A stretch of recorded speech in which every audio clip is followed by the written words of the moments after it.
Mesdames, Mesdemoiselles et Messieurs, bonjour et bienvenue sur Contact Pro Live. Aujourd'hui, nous sommes le 15 août, c'est un samedi, où nous vous apportons la deuxième partie de l'émission que nous avions commencé hier. Qu'est-ce que nous avions commencé hier? Nous avions commencé de parler de la mentalité. Nous avions essayé de commencer à parler de comment changer l'homme congolais, qu'est-ce qui est de primordial, quel est le fondement qu'il faut changer en République démocratique du Congo pour espérer finalement un changement. Je dois vous rappeler, mesdames, mesdemoiselles et messieurs, que le changement, ce n'est pas quelque chose qui peut se faire comme une baguette magique, on tape et puis on change les choses. Le changement, c'est un processus. Et le processus doit être implémenté pour que, après un certain temps, pour que nous puissions constater qu'effectivement les choses ont changé. La guerre, par exemple, à l'Est, ne pourra pas être terminée en une baguette magique qu'on tape comme ça et puis les choses se terminent. Il faudrait implémenter un système, un démantèlement de ce système de guerre qui a été pendant 20 ans au pays. Ça doit prendre du temps et ça doit prendre du courage pour changer les choses. Avant de poursuivre, avant d'aller un peu en profondeur dans notre émission, je vous prie de suivre les titres à la une des journaux qui paraissent sur le net. Nous avions choisi 4 ou 5 journaux. Suivez, on se retrouve après la lecture de ces titres. Voici les titres à la une des journaux qui paraissent sur le net. On commence par élection.net. La reprise des conseils des ministres en salle, pas de consensus trouvé. Félix Tshisekedi instruit ses ministres des Finances et Affaires étrangères pour l'amélioration des conditions de vie des diplomates. Congo central, Jacques Msimba, le suppléant du gouverneur à l'Assemblée, assassiné. On va sur actualité.net. Le gouvernement adopte le projet jardin scolaire pour 1 milliard d'arbres à l'horizon 2023. Entrée dans le territoire européen, la RDC propose à l'EI d'élargir la liste de bénéficiaires. La réouverture des églises, lieux de culte et discothèques sera effective ce samedi. On va sur Congo profond. Décentralisation et du développement local, Mvuzimea appelle les États d'Afrique à faire des armes en vue de créer les conditions propices au développement du continent. Clintus Lusamba, nouveau secrétaire général AIDH et JUPDH. Conflit de Bakwa, Kenge, la MONUSCO joue aux sapeurs-pompiers. 7 sur 7. Nos amis ont géré ce pays pendant 18 ans, mais rêvent encore de récupérer le pouvoir pour maintenir et des mauvaises conditions qu'ils nous ont laissées. Ça, c'est Kabouya de l'UDPS qui parle. Maniema demande des examens destinés aux finalistes bloqués à Kindu par manque de frais de transport. Ebola, Équateur, de nouveaux cas confirmés à Lutumbe. On termine avec Radio Okapi. Félix Tshisekedi recommande la valorisation du gaz naturel et du bassin de la côte atlantique. Butembo, 2 enfants soldats quittent une milice et se rendent à la MONUSCO. 10 cas de violation des droits de l'homme commis en un mois à Lubero. Merci, on se retrouve demain dans un nouveau numéro. Au revoir. Voilà. Vous aviez suivi les titres pour ce week-end. Nous sommes le samedi, comme je vous avais dit, samedi 15 août. Le premier point que nous allons parler, c'est la structure même du pays. Structure en cannabiso, et ça, unitarisme. Je vais d'abord vraiment demander des excuses parce que hier, je vous disais que j'allais vous mettre des photos sur...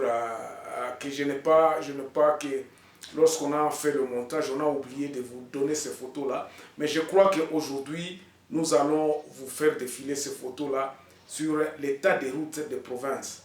Et puis nous allons vous mettre aussi la liste des territoires et les tribus qui regorgent ces territoires-là. Mais nous allons d'abord parler des structures. J'espère que j'ai obtenu votre excuse et nous allons continuer notre émission. Alors, Bandeko, structure, quand on parle de structure, on parle de quoi? Structure en beau cannabis. Notre pays a la forme d'unitarisme. Donc, beau cannabis est na katia forme ya unitarisme. Donc, biso nyonso toza na capital moko eza Kinshasa. Pouvoir mingi eza concentré na Kinshasa. Donc, nous avons Kinshasa comme gouvernement central dans la province. Nous avons actuellement 26 provinces. Donc, avant l'indépendance, on avait 6, 7, on avait 6, 11 et puis 26 provinces. La province, on a mingi eza la structure. Et on a la structure tozoloba eza unitarisme semi-décentralisé. Donc, en 2006, on a essayé un peu de décentraliser. Pourquoi décentralisation? Ezalaki koloba keno ba pouvoir mususu to longolango na Kinshasa et banda kozwaka ba solution na kati ya ba région. C'est comme ça qu'on dit eza ba décentraliser. Donc par exemple ba ville eza na ba décision mususu ekoki kozwa makaka na gouvernement central te, mais bango moko ba oki ko gérer ba mbongo na bango na ba mini projet oyo ba oki kozala. Mais système oyo etindi biso ekomisi biso wapi? Ekomisi biso ke ekomi na ba mo ebele. Donc ba mabe kota tellement que pour l'instant pour na kobongisa système oyo eza pasi. Tozoko kata muso obongisi côté ya justice ba détournement ekomi moyibi mentalité à population, dégradation ya ba institution scolaire, rigueur na kati ya gestion ezate moyibi. Donc pratiquement ya on a bandeko lobalobi ke mboka na biso eza ekomi na niveau moko ke mentalité nde yango wana ke kimuyibi eza congolais. Donc un Congolais n'a pas confiance à son frère congolais. Babilo kwana nyonso eza ba conséquence ya système o toza nango. Yango toza ko lobatolobi si structure wana ne il faut ko changer. C'est-à-dire quoi? Il faut biso batu o baza na législature ya lelo ba se mettre d'accord ya koloba ke non.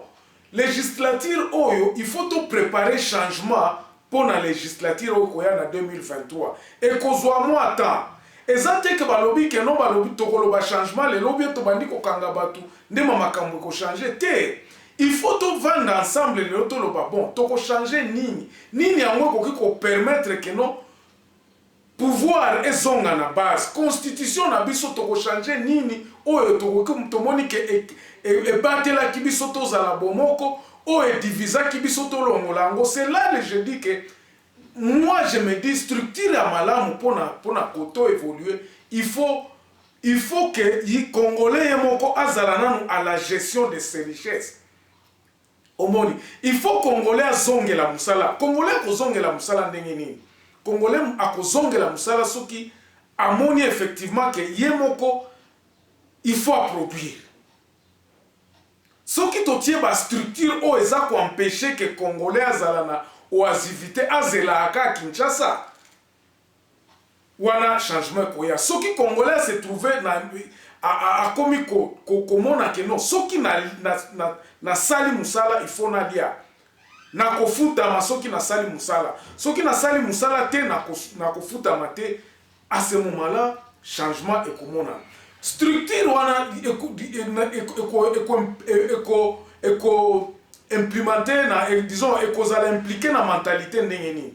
Na kopesa exemple par exemple bandeko biso bato to uta epana biso tango to yaka koto na ba ou bien na bokena bamboka mususu mbamboko eza développer okuti babiloko nyonso ndenge za en ordre document na yo ke ko senga boy ba procédure eza respecter epesa biso moi souci to lobi mboka na biso pona nini esalema boyete. Okuta pose par exemple visa il faut qu'elle débrouille et puis baza ko respecter yango même s'il ne respecte pas à 100% mais okoyo kaka que non au sala qui demande eza respecter corruption eza quand même ezali mais ya ko bomba na eza te lokole pa na biso okoyo kaka basangote ba détournement ndenge toza koyo ke pa na biso okoyo kangote. Alors babilo ko na eza ndenge eza parce que base eza responsable ya bango moko. Soko ozana okotika na frontière, mutu azana frontière wana, o aza ko accueillir yo, aza responsable ya kolobake non, monguna oyo aza étranger na mboka na ngai. Soki na BBC awa, kote kuna mboka na ngai kobeba. Donc il faudrait que na base déjà responsabiliser, base za la responsabiliser na ndenge nini, que o nyonso tokosala, il faut que mutu azolona bilanga ayebake biloko nanga o nazolona awa nde mutu ekosala ngai ekopesa nga bomengo. Bomengo na ngai mbongo na ngai akofutama neti mutu ya leta ayeba kaka ke soki na contrôler awa na sali musala na nga bien na kofutama pe bien. Mutu wana abandaka koloba te ke no oh no Kinshasa etindela biso na mbongo te. Batu nyonso faut bayeba qu'est-ce que nous produisons, qu'est-ce que nous vendons, eloko nini yango ekotisa kabiso mbongo. Je veux me rappeler Dianani ya histoire na kindaki na Kampala. J'ai causé avec les douaniers. Douanier a yebisi ngai kwa lobi. Abi sœur ndeko, oyebi ke soki na contrôler awate na kobebisa mboka na ngai. Je vais trahir mon peuple si je ne fais pas un bon checking à passeport na yo. Ezaki eloko moko ya moke, mais ça disait beaucoup. Responsabilité à agent oyo ya immigration. Oko mentalité nini yango biso ba congolais toza nango. Na ke ko sala musala na ke ko lukambongo akolia lelo. Je vais travailler pour que je vais na ke ko lukambongo ya kolia. Comment est-ce que moi je peux me développer? Je ne vais pas travailler pour le pays d'abord. Parce que pays ne faisons futa biso ne mtozo kendo sale. Soki soda bimi azongaka, il faut ya na lipa, babilo kwa ne faut ici. Et puis pour que ici là, il faut les responsables batu oyo biso population tokopona tozala à mesure dans un proche. Donc ezala musikate. Awa tokoki ko juger. Donc disons par exemple na kati ya territoire. Na kati ya territoire wana batu na kati ya territoire bazala à mesure 80% batu bayeba nini yango to produisaka. Nini yango epesaka biso mbongo. Mbongo na biso ekotaka combien na l'état. Tokotisaka combien na l'état pour que ebotsela biso mbongo. Eloko nini yango oyo tozangi na kati ya territoire na biso. Oyo tokoki kozwa epai ya baninga. Eloko il faut to miyeba po to yeba ko diriger biloko na biso. Omoni par exemple lelo to lobaki no bon na opesa exemple kaka ya coltan. Ndenge coltan na 91 wana coltan esalaki boom moko kote na biso, mais le coltan n'a jamais bénéficié na bandeko oyo na ba territoire wana eutaka. Et bénéficié te. Ba route na kati ya ba territoire wana etikala la ya la même chose. Ba biloko nyonso etikala kaka ndenge zali, mais ils sont en train de produire un minerai qui était très demandé na partout dans le monde. Au monde eza kolinga baza na besoin de coltan wana, mais coltan wana est bénéficiaire na territoire wana te. Pourquoi? Parce que mes gestions eza na Kinshasa.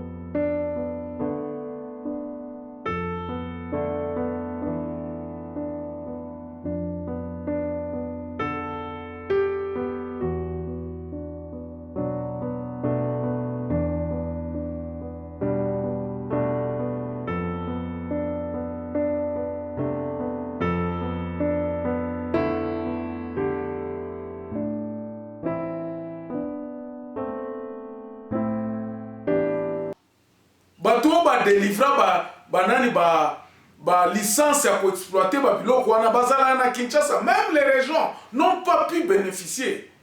Pourquoi? Parce que le système na biso otoza na kati eza flou, eza ko permettre te que non mutu oyo na mabele na ya bénéficier na ba richesse na ye. Pourquoi? Parce qu'il n'est pas en contrôle.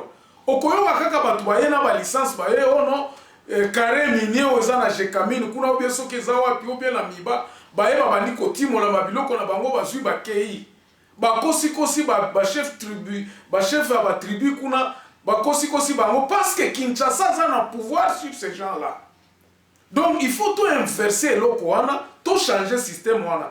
Moi je parle d'un changement nazo parler d'un changement de la constitution, nazo parler de changement de la structure à l'État. C'est ça qui va nous permettre à être, il y a qu'à constater changement. Dès que Moutoua outi libanda akuti que non, oh, makambo ebanda ko salema boezo salema lisusu, les gens vont commencer à se dire ok, pour ozwa par exemple autorisation, il y a qu'au sala, il y a qu'au exploiter mine. Et ça Kinshasa te mutu aza ko délivrer babiloko wana te. Et ça par exemple toloba na ba région, na territoire ok ko kuta na penza na administrateur de territoire avant diso alobi bon ok, ba minéraux na nga eza autant. Voici la possibilité na nga ezali boye yo oye ko exploiter awa bon ok, ope sanga combien. Nous administrateur wana apesi nde siko rapport na Kinshasa ke et pas na biso awa. Conseil ya territoire eza informé que no deal na biso na mutu fulani aye akopesa biso autant toko produire pendant 10 ans mbongo aye na ngo na territoire na biso yangoyo na territoire na biso comme nous sommes na kati ya nani ya république na biso toko tinda par exemple 20% ya deal na biso o to tindi yango na gouvernement central. Là les choses vont commencer à changer. Biso moko awa na territoire nde toko délivrer licence et exploitation par exemple à mine parce que nous avons reçu l'argent et puis Kinshasa azakaka wana pona koyeba ko contrôler ko babo ok bino bosali ndenge nini kuna okomona babiloko nyoso misala nyoso ezalaki na Kinshasa ekozonga nde na kati ya ba territoire wana les gens vont se précipiter ba kende ko gérer batu na batu epa na bango dans la mutualité okomona des changements à ma mentalité en wana. Je vais vous donner encore un exemple à changement à ma mentalité. Nous avons vu en 96 quand Laurent Désiré Kabila Kotaki. Ba désordre ezalaki kaka na nzela o batu ba taxi bis ba biloko nyonso. Le monsieur est venu avec une autre méthode à lobby abi banda lelo makambo ya ko kotisaka batu ebele na kati ya bis boye tokobeta bino fimbo. Les gens ont commencé à se dire effectivement nous étions dans le faux. Babilo kwa nezala kaka soki bo responsabiliser na base changement ekoki koya. Soki changement yé na ndenge wana te eza vraiment eza moi pas que changement est monana. Soki na base baza responsabilité. Imagine toi par exemple ba profession oyo tozana ngo na kati ya Congo. Chaque profession na kati ya nani ya ba territoire ba yebi ko contrôler ba secteur na bango batu na batu ya banzela par exemple ba yebani na kati ya ba secteur na bango bon ok biso ne ba association ya ba transport na kati ya territoire ya bassin kusu biso nde to yebani pose ozala na bus na kati ya territoire na biso. Voilà association na biso ya ba transporteur ya ba bus na kati ya territoire ya bassin kusu toza par exemple 50 investisseurs ya ba congolais toyebani biso nde mutu toza na ba camion bio toza na ba bus association ya ba transporteur na biso. Voici les conditions pour que o adhérer na kati ya nani wana mutu oyo akosala musala na kati oyo na kati ya secteur oyo na kati ya bassin kusu na territoire na biso il faut ya kotala biso parce que c'est nous les propriétaires ya babiloko oyo. Alors ba organisation mike nde wana okoya komona kaka ke pays ekomi ko changer malembe ba exploitation ya bois tangu na territoire bino moko boyebi ke non na territoire na biso richesse na biso eza bois okoki kobimisa bois te na territoire na biso tant que omonani biso to délivrer bino licence te babiloko wana ekosalema ndenge nini. C'est à nous les dirigeants actuels tout se dépasser tout luka par exemple que non tout se dépasser à koloba changeons nous-mêmes à koloba tout changer Congo. Total a intérêt na bisote mais total a intérêt à Congolais dans les 10, 15 années qui vont venir.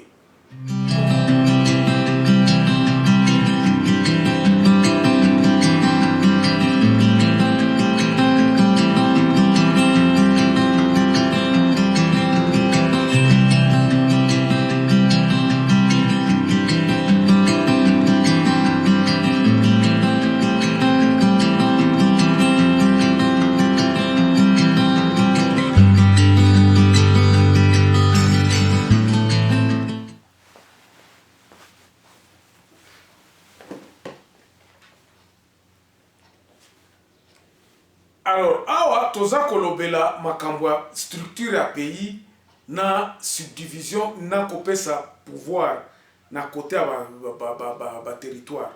Bandeko, nous avons 145 territoires. Dans le 145 territoires, okukuta na ba territoire mususu bazana ba 20 tribus, mususu bazana. Pourquoi je dis les tribus? C'est parce que wana ndeza ba communauté de base. Ba communauté de base na biso oyo eza naturel eza ba tribu. Que les gens ne me prennent pas pour un tribaliste. Oui, tribu tokotika, ça c'est notre culture congolaise. Na 145 territoires wana ba territoire mususu eza na ba 4 tribus, ba mususu eza ba tribu mususu eza à cheval entre ba territoires.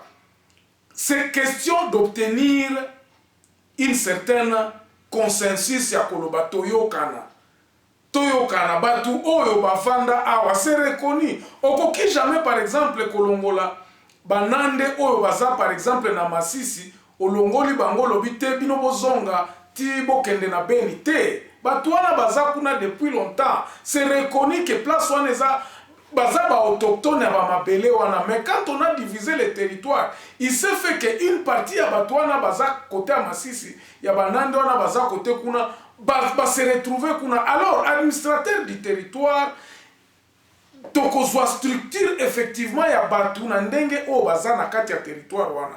Je parlais du recensement en disant que nous allons recenser la population congolaise territoire par territoire en fonction des tribus qui sont sur ces territoires-là. Donc, bah, territoire, bazalaka ba responsable à recensement. Et puis, c'est une réflexion que nous devons mettre en place. Il faut ça réflexion. Je ne dis pas ce que je dis, c'est de l'évangile ou quoi que ce soit. Mais c'est une projection que je suis en train de me dire que ekoki ko sauver biso, ekoki ko sauver biso ou bien sauver pays na biso. Na nini na makambo ya tribalisme, na makambo ya ba régionalisme, na makambo ya ba division, il y a rien de tribal. Pourquoi? Parce que nous ne voulons pas reconnaître tous ces tribus là comme des entités de base de la société nabiso congolaise. Toza pays moko eza na ba culture rebelle, toza pays moko eza na ba tribus, eza composé par des tribus. Il y a des rois, il y a des chefs coutumiers qui peut-être ne sont pas ailleurs. Toza na ba rois et toza na ba royaume. Et ces royaumes-là doivent être pris en considération dans la carte de gestion en Mboka. Nous devons parvenir à avoir une culture congolaise unique. Oyo ekoki ko banda ko biso ba congolais to yebi ke non ah o anaza chef coutumier nanga o aza directeur nanga au lieu d'avoir des histoires de copier les choses à l'européenne qui ne marchent pas. Ça fait 60 ans que nous sommes en train de nous rechercher et nous n'avons toujours pas trouvé une voie de sortie pour développer ce pays. Et moi je pense que ceux qui ont développé Mboka, ceux qui ont tient Mboka oyo, na ndenge ya développement, pour développer la culture, na ndenge ya congolais, donc une culture qui soit propre aux Congolais. Je crois que dans moins de 10 ans, tokoki kozonga na place moko ya bien à développement. Ça sera assis sur des bases culturelles congolaises. Et là, je vais m'arrêter ici en vous disant merci beaucoup en tout cas pour tous ceux qui sont en train de partager nos émissions. Demain, nous parlerons dans la troisième partie, Tokolobela Nini, Tokolobela base et pouvoir, Tokolobela encore du sous. Comment est-ce que la base peut s'organiser? J'en avais brossé dans Ndenge par exemple, il y a association culturelle, à Misala, tout ça. Mais nous reviendrons encore un peu plus approfondi parce que Tokota là, place, il y a article 10, ne manquez pas de la Constitution, article 10, na comment nous allons approfondir, na coupé Sabino lumière sur comment l'identification peut se faire tribu par tribu et comme ça les mandéni. Merci beaucoup, vraiment partagez à ces émissions, continuez à faire des likes si vous avez aimé. Si c'est pour vous la première fois de nous joindre, abonnez-vous massivement. On se revoit demain dans un nouveau numéro. Au revoir.